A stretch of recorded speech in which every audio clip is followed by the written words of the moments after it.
Hello friends, welcome to AI chemistry classes. आज हम question solve करने वाले हैं नेट जून 2023 का। इस क्वेश्चन में आपसे पूछा गया है among the following the NMR inactive nucleus is. तो पहले हम आप समझ लेते हैं कि एनएमआर एक्टिव न्यूक्लियस कौन से होते हैं और एनएमआर इनएक्टिव न्यूक्लियस कौन कौन से होते हैं। देखिए, टू बी एनएमआर एक्टिव, अगर एनएमआर एक्टिव न्यूक्लियस होना है, अगर किसी को एनएमआर एक्टिव न्यूक्लियस होना है तो क्या होना चाहिए।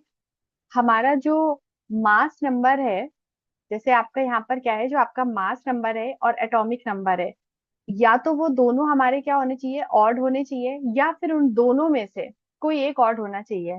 राइट। तब तो उस केस में क्या होगा, वो आपका एनएमआर एक्टिव हो जाएगा। बट अगर बोथ बोथ हमारे क्या है, इवन है, बट अगर हमारे दोनों क्या है, इवन है, तो इस केस में हमारा क्या हो जाता है, ये आपका कैसा हो जाएगा, इनएक्टिव हो जाएगा। यहाँ पर आपका जो न्यूक्लियस होगा वो क्या हो जाएगा, आपका इनएक्टिव हो जाएगा। राइट।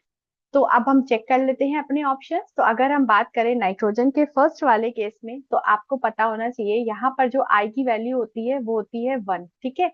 14 आपका क्या है, इवन है, बट यहाँ पर 7 आपका क्या है, ऑड है। दैट मीन्स ये आपका एनएमआर एक्टिव मॉलिक्यूल है। राइट।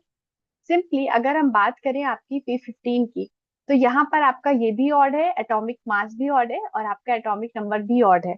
तो यहाँ पर फॉस्फोरस के लिए जो आई की वैल्यू होती है वो होती है आपकी क्या, 1/2 होती है। राइट। तो ये भी आपका क्या है, एक्टिव है। अब अगर हम बात करें सिलिकॉन की, तो यहाँ पर इसका जो एटॉमिक मास है वो तो आपका क्या है, ऑड है, बट ये आपका इवन है। दैट मीन्स यहाँ पर जो आपकी आई की वैल्यू है वो 1/2 होगी, बट ये आपका एक्टिव होगा, because one of the atomic mass is आपका क्या है, वो आपका एक्टिव है, वो सॉरी आपका ऑड है। अब अगर हम देखें मैग्नीशियम के केस में, तो ये भी आपका इवन है एंड ये आपका ये भी इवन है। दैट मीन्स ये आपका क्या होने वाला है, इनएक्टिव होगा।